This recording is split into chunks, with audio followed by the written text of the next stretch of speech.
اللہ نے اپنی توحید بیان کرنے کے بعد پھر مکے والوں سے مخاطب ہو کر کے فرمایا کہ جن لوگوں نے گھمنڈ کی وجہ سے، جن لوگوں نے تکبر کی وجہ سے ہمارے نبیوں کا مذاق اڑایا، جیسے تم مذاق اڑا رہے ہو، ہمارے نبیوں کا مذاق اڑایا، ہمارے رسولوں کا مذاق اڑایا، تو ہم نے ان قوموں کو ہلاک کر دیا، ان کو تباہ کر دیا، ان کو برباد کر دیا، جیسے ہم نے قوم عاد کو تباہ کیا۔ اب یہاں قوم عاد کا ذکر آتا ہے، حالانکہ قوم عاد کا ذکر مزید گزر بھی چکا، لیکن ہم وہاں نہیں لے سکے تھے کسی وجہ سے، اب یہاں لیتے ہیں۔ یہ قوم عاد کیا ہے؟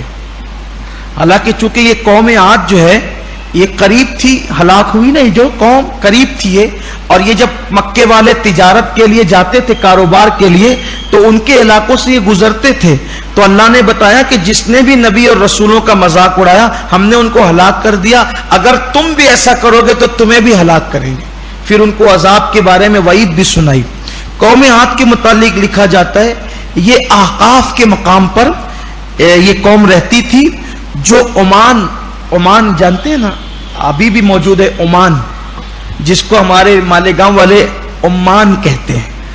یہ عمان ایک علاقہ ہے، ہزار موت اور عمان کے درمیان ایک مقام ہے، ریگستانی علاقہ ہے، جس کو احقاف کہتے ہیں۔ اور ان کا جو مورث اعلیٰ تھا، یعنی ان کا جو دادا تھا، اس کا نام تھا عاد ابن اوس، اور وہ پوتا تھا سام بن نوح کا۔ جیسے آپ سن چکے ہیں کہ اکثر وہ بیشتر لوگ سام بن نوح کی اولاد میں سے ہے، ایشیا کے اکثر لوگ، تو یہ بھی عاد جو تھا، عاد بن اوس، یہ اوس جو تھا وہ پوتا لگتا تھا حضرت سام بن نوح کا۔ تو یہ عاد نام کا شخص تھا، اسی کی اولاد تھی جس کے نام سے یہ عاد پکاری جاتی تھی۔ عاد کی اولاد، عاد ہی کے نام سے پورا قبیلہ اور وہ پوری برادری پکاری جاتی تھی۔ دھیرے دھیرے یہ لوگ نبی کی اولاد ہونے کے باوجود نبی کی دعوت سے، نبی کے مشن سے، نبی کی تعلیمات سے ہٹ گئے، تو بت پرستی میں اور بدعمالی میں گرفتار ہو گئے۔ ایسے بت پرستی میں اور بدعمالی میں گرفتار ہوئے، پھر دولت تھی ان کے پاس، مال تھا ان کے پاس، حسن بھی تھا ان کے پاس، بت پرستی میں گرفتار تھے تو تکبر بھی کرتے تھے، گھمنڈ بھی کرتے تھے، سرکشی بھی کرتے تھے۔ تو اللہ تبارک و تعالی نے حضرت سیدنا ہود علیہ السلام کو ان کے پاس بھیجا۔ جب حضرت ہود علیہ السلام آئے اور ہود علیہ السلام نے ان سے کہا کہ ایک اللہ کی عبادت کرو اور بتوں کی پوجا مت کرو، مٹی کو مت پوجو، پتھر کو مت پوجو، درختوں کو مت پوجو، وحدہ لا شریک کو۔ انسان تھوڑا غور تو کرے، تعصب کی اینک ہٹا کر، غرور اور گھمنڈ کی اینک ہٹا کر، بے جا تکبر کی اینک ہٹا کر، کیا درخت بھی عبادت کے لائق ہیں؟ کیا درخت بھی کی بھی عبادت کی جا سکتی ہے؟ کیا پتھر بھی عبادت کے لائق ہے؟ کیا اس کی بھی عبادت کی جا سکتی ہے؟ کیا دریاؤں کی بھی عبادت کی جا سکتی ہے؟ کیا سورج کی بھی عبادت؟ کیا فائدہ دے سکتے ہیں یہ؟ ان کی کوئی حیثیت نہیں ہے۔ عبادت کے لائق ہے تو ایک ہی ذات ہے، وحدہ لا شریک، اللہ کی ذات ہے، جس نے درختوں کو بھی بنایا، جس نے دریاؤں کو بھی بنایا، جس نے پتھروں کو بھی بنایا، جس نے سورج کو بھی بنایا، جس نے چاند کو بھی بنایا، پوری کائنات کو جس نے بنایا ہے، وہ وحدہ لا شریک ہے۔ عبادت کے لائق وہی ہستی ہے، اس کے سوا کوئی عبادت کے لائق نہیں ہے۔ حضرت ہود علیہ السلام نے بہت سمجھایا ان کو، لیکن وہ مغرور قوم جب نہیں مانی اور انہوں نے چیلنج کیا اللہ کے نبی کو، دیکھو گھمنڈ دیکھو، غرور دیکھو، تکبر دیکھو، ہود علیہ السلام کو چیلنج کیا، اے ہود، آپ اللہ کے جس عذاب سے، اپنے اللہ کے جس عذاب سے ہمیں ڈراتے وہ لے آؤ، وہ عذاب لے آؤ آپ۔ ہود علیہ السلام نے کہا جب اللہ کا عذاب آئے گا تو تم اس کو برداشت نہیں کر سکو گے۔ تو اللہ کی یہ شان ہے، اللہ تبارک و تعالیٰ کیا کرتا ہے، ڈائریکٹ عذاب نہیں دیتا، پہلے عذاب سے پہلے کچھ جھلکیاں ہوتی تاکہ بندے ابھی سدھر جا۔ جیسے ابھی دیکھ لیں یہ عذاب جو ہے نا کورونا کا، یہ پوری دنیا کو جھلکیاں ہیں، سدھرو سدھرو، زنا چھوڑو سدھرو، شراب چھوڑو سدھرو، سود چھوڑو سدھرو، اللہ کی بغاوت چھوڑو سدھرو۔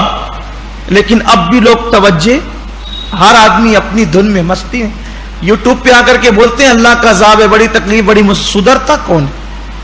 جو روش تھی وہ ہے، جو انداز تھا وہ ہے، جو طریقہ تھا وہ ہے. تو اللہ کی شان ہے، اللہ تعالیٰ بڑے عذاب سے پہلے چھوٹے عذاب کی جھلکیاں دیتا ہے. یہ لو سدھرو. تو انہوں نے جب کہا نا آپ اپنے اللہ کا عذاب لے آئیں، تو حضرت ہود علیہ السلام نے کہا اللہ کا عذاب آئے گا، برداشت نہیں کر سکو گے. پھر اس میں ہو یہ گیا کہ پہلے جھلکیاں شروع ہوئی، 3 سال تک اللہ نے ان سے بارش روک لی. اب بارش رک گئی تھی، ان کو سدھر جانا چاہیے تھا، ہود علیہ السلام کی بات ان کو مان لینا چاہیے تھا. لیکن انہوں نے کیا کیا، 3 سال بارش رکی، تب بھی انہوں نے ہود علیہ السلام کی بات نہیں مانی.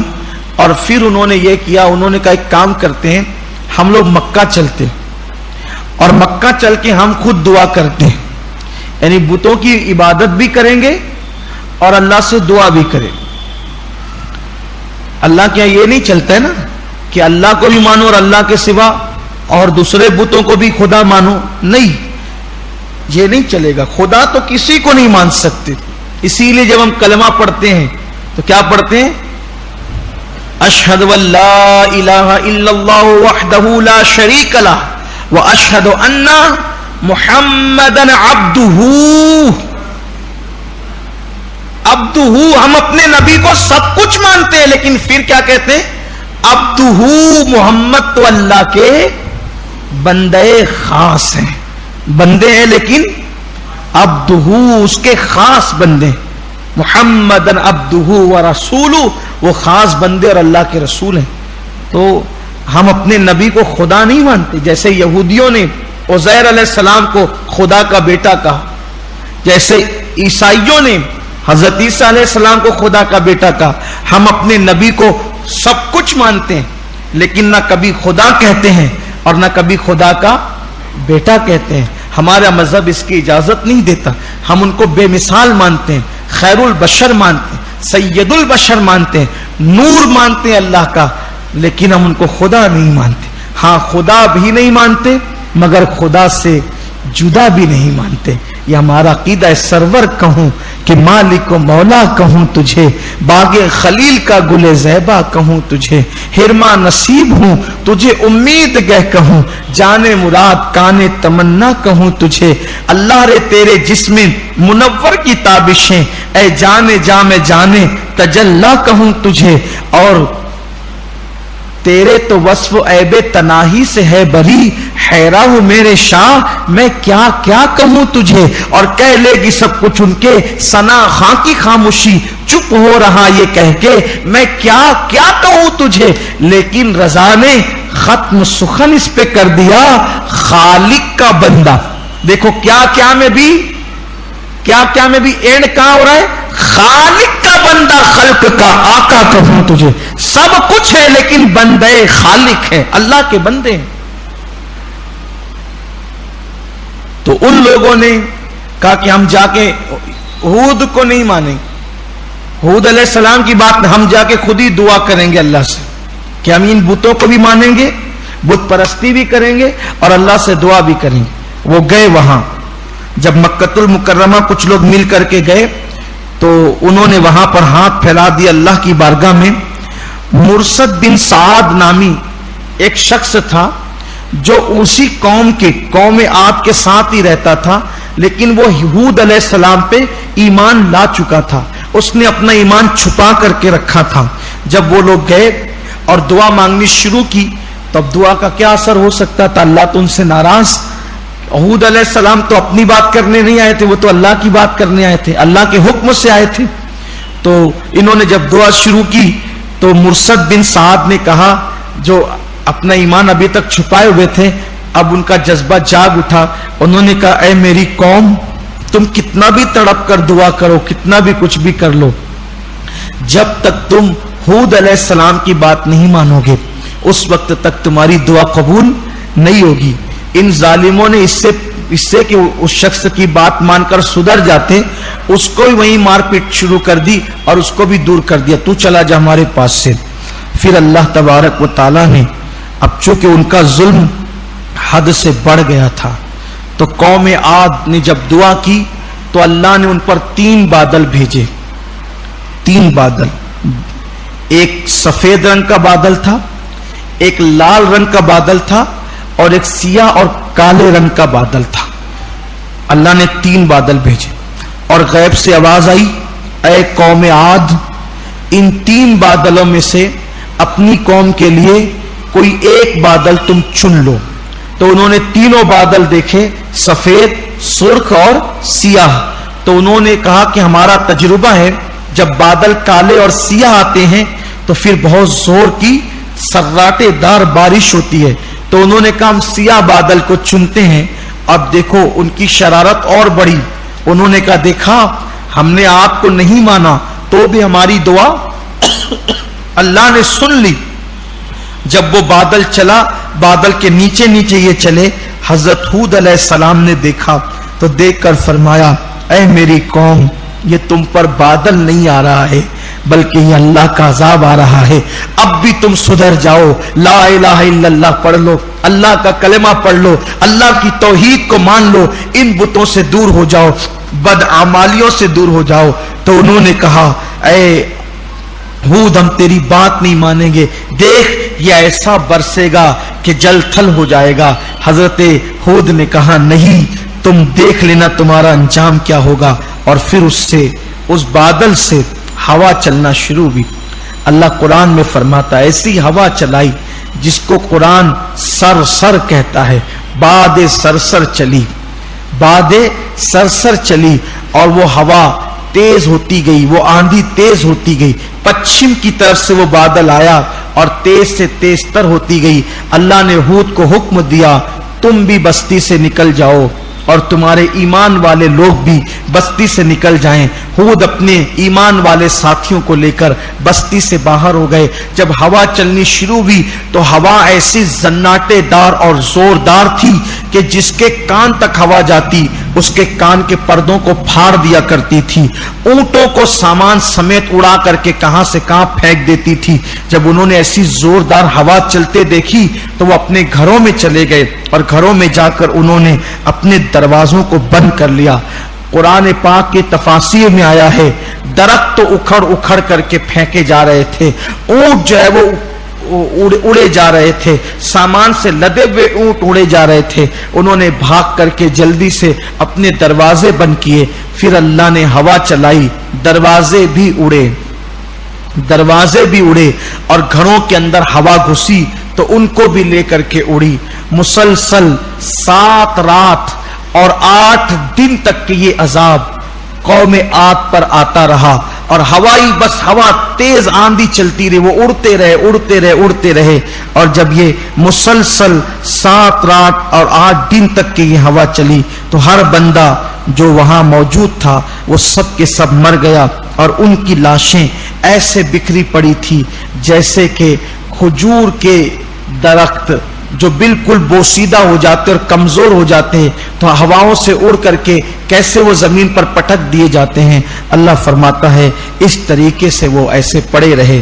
اب جب عذاب تو چلا گیا, عذاب تو ختم ہو گیا, تو پھر ہود علیہ السلام آئے تاکہ قوم دیکھ لے وہ منظر کہ جو اللہ کا وعدہ تھا وہ پورا ہو گیا. ساری قوم عاد مر گئی, تباہ ہو گئی اور وہ مرے پڑے ہوئے ہیں. تو اب آپ کو فکر ہوگی کہ ہم یہاں کیسے جیئیں گے, کیسے رہیں گے, کیونکہ ان کی لاشیں تو پڑی ہوئی ہے. یہ لاشوں کا کیا, اور وہ 1-2 نہیں تھے, وہ ہزاروں کی تعداد میں تھے. تو اللہ تبارک و تعالیٰ نے ہود علیہ السلام کی اس فکر کو دور کر دیا اور سیاہ قسم کے, کالے قسم کے پرندے اللہ نے ان کا ایک غول بھیجا. وہ کالے رنگ کے پرندے آئے اور آ کر کے ان لاشوں کو اٹھاتے, کھاتے نہیں تھے, ان کو اٹھاتے اور اٹھا کر کے ان کو لے جا کر انہوں نے سمندر کے اندر پھینک دیا. اس طرح سے وہ پورا کے پورا علاقہ صاف ہو گیا اور پھر ایمان والے وہاں پر بچے رہ گئے. پھر اللہ نے قوم سمود کا ذکر بھی فرمایا. تو اب ہمارا وقت یہاں پورا ہو گیا انشاءاللہ, کیونکہ وہ کافی تفصیلی گفتگو ہے تو ہم اس پر بعد میں گفتگو کریں گے جب کبھی موقع آئے گا تو. اور یہ ہمارے لیے بہت بڑا سبق ہے کہ لوگوں ہمیں چاہیے کہ ہم جو ہے مغرور نہ ہو, تکبر نہ ہو, اللہ کے فرامین سے بغاوت نہ کرے. یہ بھی روایتوں میں آتا ہے کہ جب وہ منظر قوم عاد کا حضرت ہود علیہ السلام اور ان کے ایمان والے ساتھیوں نے دیکھ لیے تو پھر اللہ نے حکم دیا کہ یہاں عذاب آیا تھا، اب آپ یہاں نہ ٹھہریں، یہاں نہ ٹھہریں، آپ ہجرت کر کے مکہ چلے جائیں۔ تو حضرت ہود علیہ السلام اپنی قوم کو لے کر مکۃ المکرمہ چلے گئے، اور آخری عمر تک حضرت ہود علیہ السلام مکۃ المکرمہ ہی میں رہے، بلکہ اکثر انبیاء کرام آخری عمر میں مکہ ہی چلے جاتے تھے، اور وہیں پر اکثر انبیاء کرام کی خواہش یہ ہوتی تھی کہ وہ وہیں پہ وصال کریں، کیونکہ ان کو اللہ نے یہ بتایا کہ میرا آخری نبی جو پیدا ہوگا وہ مکے میں پیدا ہوگا، تو ان کی یہ خواہش ہوتی تھی کہ اگر ہماری زندگی نے وفا کیا ملیں گے، اور وفا نہ کیا تو کم سے کم جب وہ نبی مکے میں چلے گا تو ہم اپنی قبروں سے اس کے چلنے کا مشاہدہ کریں گے، اس کی اداؤں کا مشاہدہ کریں گے۔ ظاہری زمین پہ تم مل نہ سکے تو کم سے کم اس زمین پر ہی ہماری قبر بنے جہاں پہ وہ نبی چلتا پھرتا رہے گا اور اپنی زندگی کا اکثر وقت گزارے گا۔ تو یہ انبیاء کرام کی ایک خواہش بھی ہوا کرتی تھی، اسی لیے اکثر انبیاء کرام کے مزارات مکۃ المکرمہ میں موجود ہے۔ صرف حتیم کے اندر بتایا جاتا ہے کہ 70 انبیاء کے مزار، بعض روایتوں میں مطاف میں 70 انبیاء کے مزارات ہیں، اس طرح کی بہت سی روایتیں۔ اسی طریقے سے جو ہے وہ مزید حرم کی حدود کے اندر بھی کئی انبیاء کرام کے مزارات بتائے جاتے ہیں۔ واللہ عالم ورسولہ عالم، تحقیق کرنے والوں نے تحقیق کی ہے، کہاں تک وہ تحقیق میں سچے ہیں یہ اللہ جانے، بلکہ خود کچھ احادیث میں بھی آیا ہے کہ مطاف کے اندر 70 انبیاء کرام کے مزارات موجود ہیں، تو یہ بھی حدیث پاک میں۔ اب یہاں 70 سے مراد عدد کا 70 نہیں ہے بلکہ کثرت بتانا ہے۔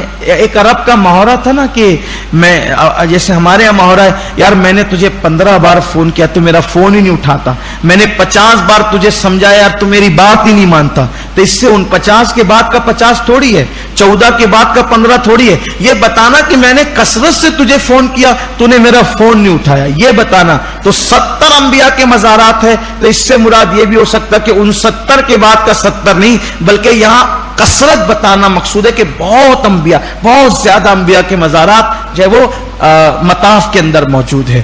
تو یہ ہے، اللہ تعالیٰ ان کی برکتیں ہمیں نصیب فرمائیں۔